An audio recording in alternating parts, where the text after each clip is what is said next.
মোহাম্মদ রব্বি, founder of creative online coaching centre. আজ আমি ক্রিয়েটিভ অনলাইন কোচিং সেন্টারের পক্ষ থেকে তোমাদের জন্য নিয়ে এসেছি ষষ্ঠ শ্রেণীর অনুবাদ ক্লাস। ঠিক আছে, তো আমাদের ক্লাসটা হচ্ছে আজকে ইংলিশ ফর টুডে ক্লাস 7। ঠিক আছে, ক্লাস 7 এর আজকে প্রথম ক্লাস। ঠিক আছে, ক্লাস 7 এর ক্লাস নো 1। ঠিক আছে, তো লিসেন ইউনিট 1 লিসেন 1। ঠিক আছে, লিসেন 1 এ কি আছে দেখো, যে ইন দা ক্লাসরুমে। ঠিক আছে, তোমাদের বইয়ের লিসেন 1 এ আছে ইন দা ক্লাসরুমে।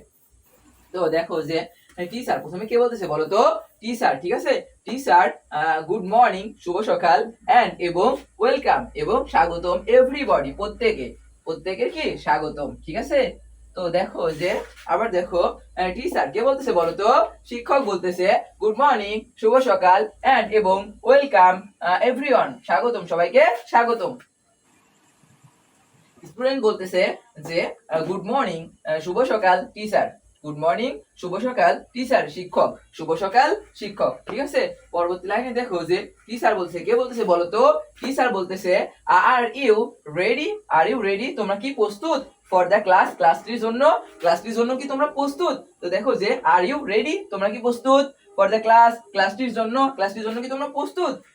দেখো পরবর্তী লাইনে দেখো যে স্টুডেন্টস ছাত্রছাত্রীরা বলতেছে, এবার কে বলতেছে বলো তো, স্টুডেন্টস ছাত্রছাত্রীরা বলতেছে যে ইয়েস হ্যাঁ টিচার, হ্যাঁ শিক্ষক, আমরা প্রস্তুত দেব। ইয়েস হ্যাঁ টিচার, শিক্ষক। পরবর্তী লাইনে দেখো যে হ্যাভ ইউ গট, তুমি কি পেয়েছো। ঠিক আছে, হ্যাভ ইউ গট, তোমরা কি পেয়েছো, হ্যাভ ইউ গট, তোমরা কি পেয়েছো ইয়োর নিউ বুকস, তোমাদের নতুন বই, তোমরা কি তোমাদের নতুন বই পেয়েছো।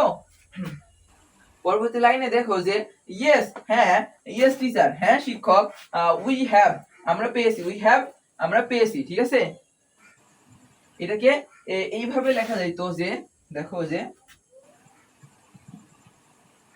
We have got. ঠিক আছে, উই হ্যাভ গট, এটা এরকম লেখা যেত, কিন্তু স্ট্যান্ডার্ড ইংলিশে এই গটটাকে লেখা হয় না। ঠিক আছে, স্ট্যান্ডার্ড ইংলিশে তোমাদের এই গটটাকে লেখা হয় না, শুধু লেখা হয় উই হ্যাভ মানে আমরা পেয়েছি, উই হ্যাভ মানে আমরা পেয়েছি। বুঝছো? ঠিক আছে, আশা করি বুঝছো। মডার্ন ইংলিশে এটা উই হ্যাভ লেখা হয়েছে, আমরা পেয়েছি। ঠিক আছে, পাওয়ার ক্ষেত্রে উই হ্যাভ, আমরা পেয়েছি। ঠিক আছে, তো পরবর্তী লাইনে দেখো যে টিচার কে বলতেছে বলো তো, এবার টিচার বলতেছে গুড, ভালো, প্লিজ রিমেম্বার, দয়া করে মনে রেখো, প্লিজ রিমেম্বার, প্লিজ মনে রেখো, টু ব্রিং, নিয়ে আসতে, to bring your English book, তোমার ইংলিশ বই নিয়ে আসতে মনে রাখো। ঠিক আছে, মনে রেখো তোমার ইংলিশ বই নিয়ে আসতে। ঠিক আছে, তো দেখো যে আবার সেন্টেন্সটা বলি যে প্লিজ রিমেম্বার, দয়া করে স্মরণে রাখো, টু ব্রিং, নিয়ে আসতে, ইয়োর ইংলিশ বুক, তোমার ইংলিশ বই নিয়ে আসতে মনে রাখো। ঠিক আছে, বা স্মরণে রাখো। এভরি ডে, প্রত্যেকদিন। এভরিডে মানে কি বলতো, প্রত্যেকদিন। তো প্লিজ রিমেম্বার, দয়া করে স্মরণে রাখো, টু ব্রিং, টু ব্রিং নিয়ে আসতে, ইয়োর ইংলিশ বুক, তোমার বই ইংরেজি তোমাদের ইংরেজি বই নিয়ে আসতে মনে রাখো। ঠিক আছে, এভরিডে, প্রত্যেকদিন তোমাদের ইংরেজি বই নিয়ে আসতে মনে রাখবা। ঠিক আছে, আচ্ছা। দেখো যে এন্ড এবং স্পিক ইংলিশ দিয়ে কথা বলো। এন্ড এবং এন্ড মানে কি বলো তো প্রিয় শিক্ষার্থীরা, এন্ড মানে এবং, স্পিক মানে কথা বলো ইংলিশ এন্ড স্পিক ইংলিশ, এবং ইংলিশে কথা বলো উইথ মি, আমার সাথে ইংলিশে কথা বলো। দেখো এন্ড এবং স্পিক ইংলিশে কথা বলো উইথ মি, আমার সাথে, এন্ড এবং উইথ ইয়োর ক্লাসমেটস, তোমাদের সহপাঠীদের সাথে, আমার সাথে এবং সহপাঠীদের সাথে ইংরেজিতে কথা বলো। ঠিক আছে, তো এখানে দেখো কয়েকটা শব্দ আমরা লিখি যে ক্লাসমেট, CLASS, ক্লাস MATES। ঠিক আছে, ক্লাসমেটস মানে সহপাঠীরা,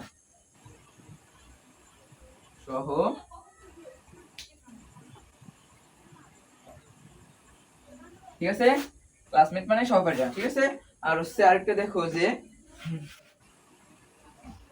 রিমেম্বার, REMEMBER, কি হয় বলো তো, রিমেম্বার মানে মনে রাখা, রিমেম্বার মানে কি বলতো, মনে রাখা বা স্মরণে রাখা। ঠিক আছে, রিমেম্বার মানে মনে রাখা বা স্মরণে রাখা, ঠিক আছে। দেখো যে আর গুরুত্বপূর্ণ শব্দটা কি হতে পারে, দেখো যে স্পিক, স্পিক, দেখো যে স্পিক, এস পি ই এ কে, ঠিক আছে। স্পিক মানে কি বলতো, কথা বলা, কি বলা বলতো, কথা বলা, ঠিক আছে, ঠিক আছে। তো এখানে যে গুরুত্বপূর্ণ শব্দগুলো ছিল, শব্দগুলো আমরা জানলাম কি কি, দেখো স্পিক মানে কথা বলা, ক্লাসমেট মানে সহপাঠীরা, ঠিক আছে, ক্লাসমেট মানে সহপাঠীরা, তো রিমেম্বার মানে মনে রাখা, ঠিক আছে। এখানে যে গুরুত্বপূর্ণ শব্দগুলো ছিল সেগুলো আমরা শিখলাম। তো আশা করি ক্লাসটা তোমাদের ভালো লেগেছে, ঠিক আছে।